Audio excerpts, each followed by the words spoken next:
What's up guys, welcome back to the channel, Jason here, and today we've got a review of the 2018 model year Fiesta ST.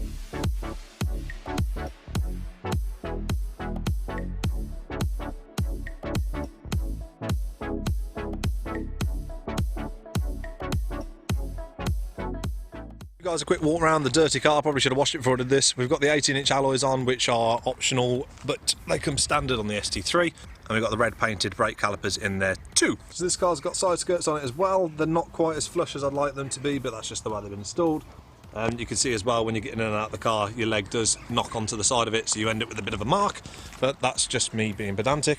We've got rear discs as well, as you would expect on a performance hatch of this type, and we've got the Michelin Pilot Sport tyres, which are ridiculously grippy. They just don't seem to want to give up, to be honest. 2018 model year Fiesta ST also has a twin pipe exhaust, which looks quite nice with the chrome add-ons. It's also got a splitter on the back of a diffuser to destroy lift. We've also got these slightly flared skirts on the side, but they are a little bit flimsy, but hey ho, when you're paying £24,000, which is the mark price for this car, you can't really expect too much build quality in the old trim department. And the front bumper is different to the ST line. There's been a lot of criticism on these cars. If you have a look from a distance, they look very similar to the ST line, but there are subtleties with the difference of the alloys, the slightly more flared skirts, and the colour coded bumper is slightly different to the ST line from the ST1, 2 and ST3. And retractable wing mirrors when the doors lock. So the ST3 comes with a passive unlock with a key, so you walk up to the door, grab hold of the door, and the door unlocks, which is kind of nice. Some people worry about the security of the cars with this, but we'll see how that goes, if it gets nicked or not. But so far it's been alright. We've had it for 4 days and it's not gone missing yet, so.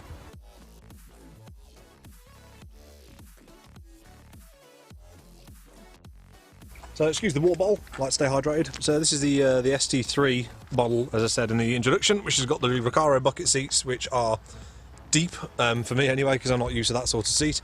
The holster here can get a little bit firm on the leg. I've seen another couple of car reviews and they basically said it can get a bit tight.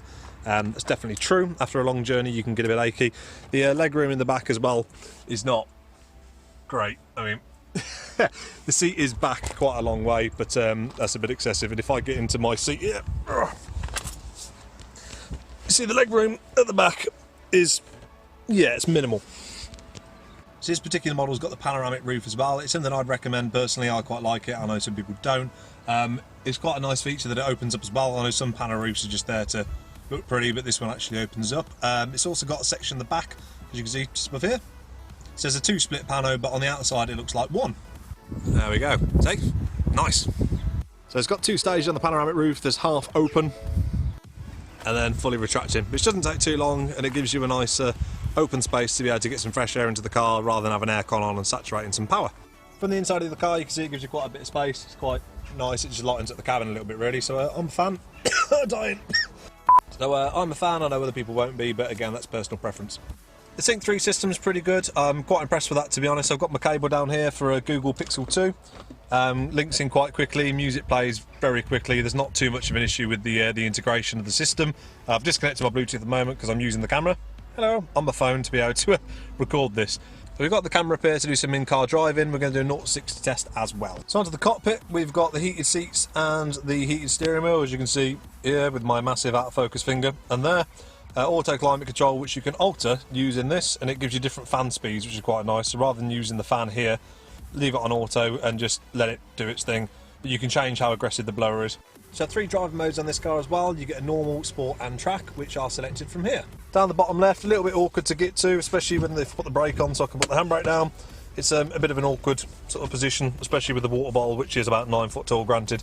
But yeah, it's not as intuitive as I'd like, but it comes up on the dash. Drive mode, normal, sport, and the exhaust changes note as well, and then to track, which turns off the stability control.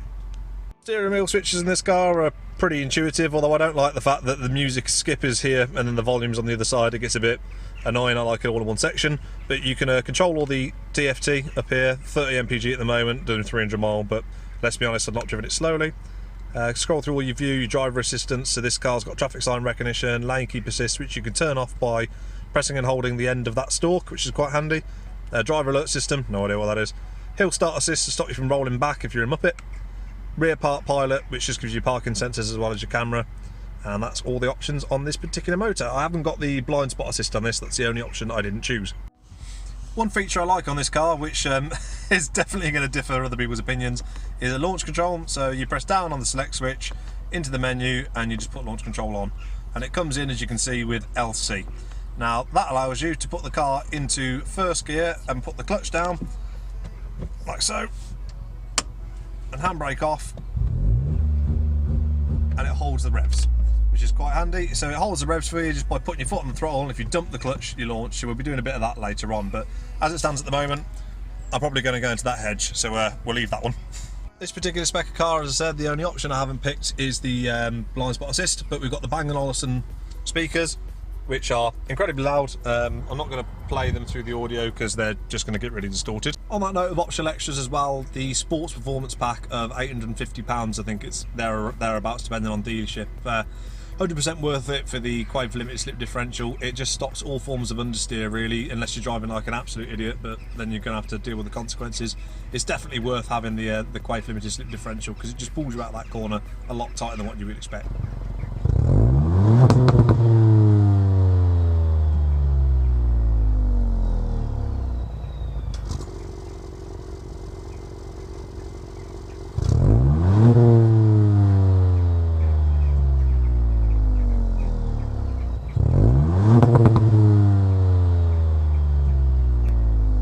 Quickly show you guys into the boot, because if you're buying an ST Fiesta, that's what you want to see. There it is. Good. So practicality of the car, to be honest, MPG is not going to be what they state it's going to be. It never is with these type of vehicles. They're claiming over 50 mile a gallon with the cylinder shutdown technology. So this engine has the 3-cylinder 1.5 turbo, as discussed earlier in the video. However, it has the ability to shut down one of the cylinders to save fuel. Not really sure how it does it. Haven't really had too much information for fall on that, but seems to work. You can hear a difference in the engine note, you can feel a slight difference in the performance, and that's if you're running the car between 1200 RPM and 4500 RPM at less than 45% throttle, they've said at the dealership. So yeah, new. Right, that's enough of me showing you around the car. Let's jump in and go for a drive. Right, there we go. Oh, there's a bug on the inside of the window. Get out. Go away. Get out of my car.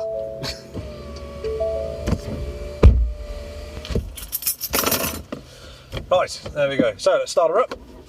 Oh, seatbelt on, safety first. So the 0 to 60 seconds time in this car is pretty good. It's 0.4 seconds quicker than the previous Mark 7 Fiesta, and it's 6.4 seconds in the Mark 8.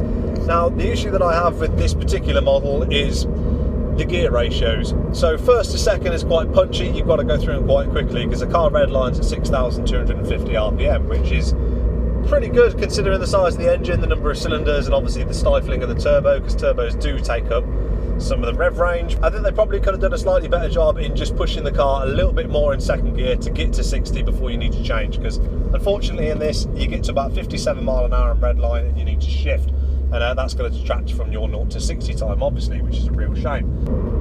So the active dampers on this car are really good. When you put it into normal mode, the car's quite comfortable, like we're in at the moment. It's not too harsh. I mean, it's got 18-inch alloys on it, they're fairly low profile. Having said that, with the low profile tyres and the 18-inch on this, I've driven the ST2 now with the 17-inch alloys on, and there's not that much of a difference in ride comfort. So take your pick really, it's just down to personal preference and which you prefer the look of, I would say. Having the active drive modes on this does make a difference. So at the moment I'm sat doing 53 mile an hour and a 60, and I've got it in normal mode, and as you can hear, there's not much in the way of noise really, which is quite good, because if you're on the motorway, the last thing you want is a big heavy loud exhaust draining you down. Put this car into trap mode, however, and you will get let off rattle. So the minute you let your foot off the throttle, you get the lovely pops and burbles in the exhaust system, which is quite nice. It is a little bit frustrating if you're leaving it in trap mode and you're driving through a town and you forgot that that's the case, because the minute you let off, it scares the living daylights out of anybody next door to the car. Having said that, it's definitely not the loudest car I've ever driven, but it does make you remember that you're in a sporty hatch, which is quite nice. So things that are bothering me at the moment with this car, I've got automatic lights and automatic wipers. The automatic wipers, however, do have a sensitivity setting. Now, I'm not really a big fan of that, because it does mean you have to fiddle with it, so it kind of removes the fact that it's automatic, but I suppose it does give you more driver preference depending on what you want to do. So as discussed earlier in the video, the seat can be a little bit intrusive and not very comfortable on long drives. You can end up with a bit of a numb thigh, which isn't a problem if you're small, but I'm 5'11" and I'm not exactly a small guy width-wise, so the shoulders do end up being pushed out a little bit by the Recaro racing seats, but it's just trying to get used to the comfort of it really. I've not come from a sporty car into a sporty car. I've come from a Mazda 2, which is very comfortable, into this, so it's probably personal preference of me getting used to it. And let's be honest, you don't buy a car like this to be comfortable. You buy a car like this to have fun. On the note of the trim on this car is much better than the Mark 7 version, as you've seen with the video interior. However, there are some squeaks and rattles on this, but I'm letting that one go because this is one of the first STs in the UK to be registered.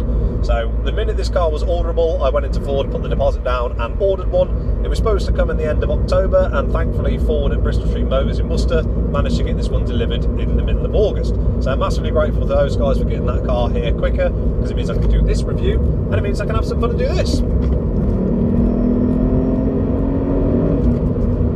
So this model has got the performance pack on as stated earlier in the video, which gives you the limited slip differential from Quaife. So if anybody from Quaife is watching this video, hats off to you guys, or girls, never assume gender.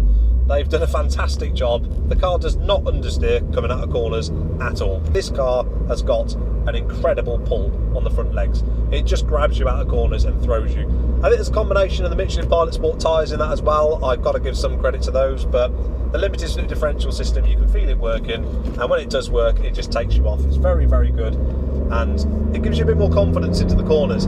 Now, yes, it's £850 or there or thereabouts. I'll double check and put the figure on the screen now. But one day you're going to come up with somebody else with a Fiesta ST, and they're going to have it and you haven't, if you haven't spec'd it. At that point, you're going to wish you spent the money when they nip on the inside of an island or they nip on the inside of a corner and go around you. It really does make that much difference, in my opinion, as I say. So my day-to-day job is working in infotainment for a car company, and to be honest, it's kind of a busman's holiday reviewing the infotainment system on a car like this, but it's something I've got to live with because I own the vehicle, and it's something I'm quite impressed with. The original system, the base system, is quite dull. It's just a really pale blue which looks horrendous, but if you link it up to the Android Auto or iPhone Auto, whatever the equivalent of that is, I'm not sure, it does make things a little bit more interesting. So my phone is a Google Pixel 2, and I'm connected to the hardwiring through the USB slot in the front. There's also a USB slot in the armrest here behind the handbrake, which allows you to plug in USB media. The USB media isn't picked up very quickly. It does take time for the USB media to be read and processed and to listen to, but the car is seamless in going from phone to sat-nav and to audio calls and so forth and so on. So I've been very impressed with the speech system in this car. Most speech systems in cars don't understand me, don't know why, but it doesn't seem to pick up my voice very well and calls people who you haven't asked it to call and navigates you to places you didn't want to go. Whereas in this system with the Android Auto Google, it picks up everything very clearly. It links you sat-nav very quickly, so you can tell it to navigate you somewhere. It will read out WhatsApp messages, Facebook messages, text messages, and it will also allow you to respond. Now this is handy if you've got messages on the go while you're in the car and you want to respond. However, it does get a bit annoying if you've got navigation on, because the WhatsApp message comes over the nav, and if you're in, say, the music page and you're using the navigation highlights, it can cover that up and you don't know where you're going. But again, that's a little niggle. So I'm going to stick the car into sports mode, as we've been driving in normal, and into track, all the way up, there we go, which again is a bit fiddly, and we're going to give it some beats. Oh, that does sound good. Oh, that does sound good. And that's the speed limit already, and it just tucks through those corners so well. It does not hang around at all. In the track mode, it's worth mentioning the electronic stability control is turned off by default. So if you want to give it some welly and you want to have some fun, but you're not confident enough to come out of the electronic stability control, just put it in sport. So third gear around a corner, put your foot down, no understeer at all, the car just pulls you out. So we're just pottering through a little hamlet at the moment, so we're going to drop the car down to 30, and I'm going to leave it in track mode, and I don't think we're going to be able to hear the difference, but we're going to try anyway. So we're put it in fourth gear. So we're in fourth gear doing 30 at the moment, and the car is in track mode, and there's no noise at all. It's a very clever system that it's only really when you put your foot down that the active exhaust seems to kick in, which is nice, but if you do forget you're in track mode, as I mentioned earlier, the car can suddenly pop and rumble, and it does scare people you're driving past. I don't think they expect it because it's a Fiesta. If it was a Lamborghini Aventador, you're going to look at it and it's bright green and you're going to know it's loud. But with this being in the metallic grey paint, it kind of catches you out a little bit.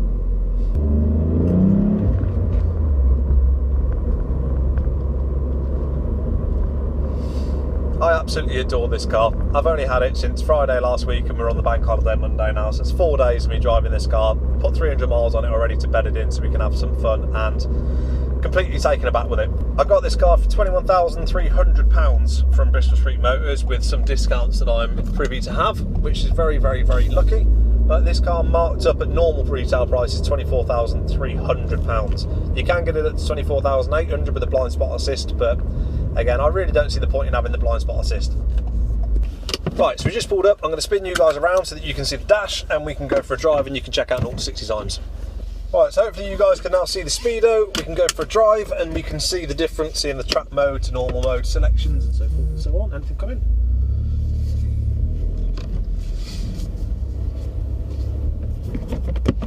Oh.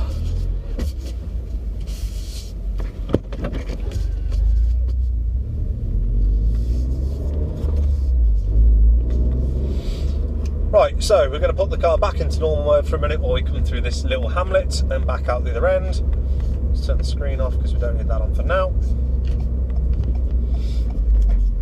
Oh, 307 miles on the clock now. Down, menu, launch control on. So activating launch control in this car is as simple as that really. You come into the sub menu, you tick it, and once you've ticked it once, that's it. It will tell you it's turning off when you put it in reverse, which I do find quite funny because obviously you're not going to go launch control in reverse.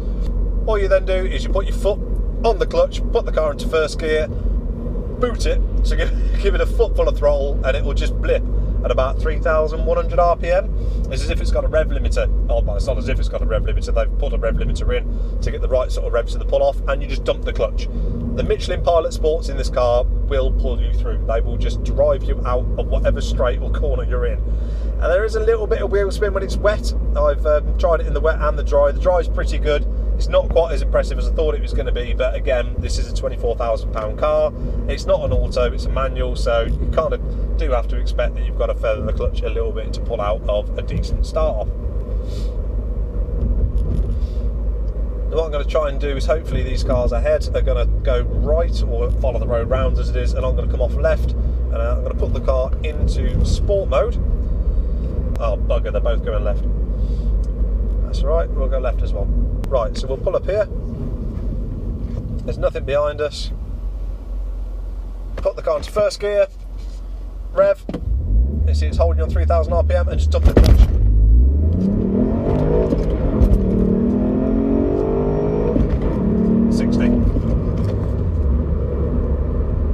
So these pair are going left, thank you very much. So we'll check left and right. Nothing coming.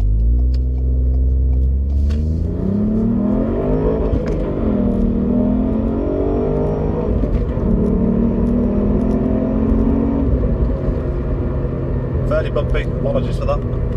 This car is so much fun. For a small little hatch with a 1.53 cylinder turbo, I am genuinely amazed with the performance. Yes, the economy is not quite as good as what Ford said when you're trying to do a gentle, steady run, but that's to be expected. I mean, the real world MPGs are never the same as what company states anyway. Right, so let's pull up here and let's try and do another launch control. We're in a 60 zone. There's a car coming up behind us, but it shouldn't make much difference. There we go, into first, red line. So that was feathering the throttle a little bit more. That's just that second to third gear. If it just had a little bit more in it, just another 250 RPM, we'd hit that 60 without needing to change the third, and that would drastically drop that 0 to 60 time. So all in all, I am very impressed with this car. I mean, the gear lever is a little bit low, yes, and the armrest doesn't quite come out far enough to put your arm on when you change gear, but again, it's a performance hatch with 18-inch alloys, low profile, sport suspension, and yeah, you're going to have to expect the odd bit of trim issue because it is still a Ford, but it's come on a long way since the Mark 7 in my opinion. I'm massively impressed and would recommend any of you guys to go and test drive one if you can. Jump into a Ford dealership, ask to have a go on an ST3, make sure that it's got the performance pack on it because I don't see the point in buying a car like this without the performance pack. Right, so we're heading home now, so I'm just going to give us a nice little drive back. I'm going to shut up, allow you guys to enjoy the engine note if you can hear it through this.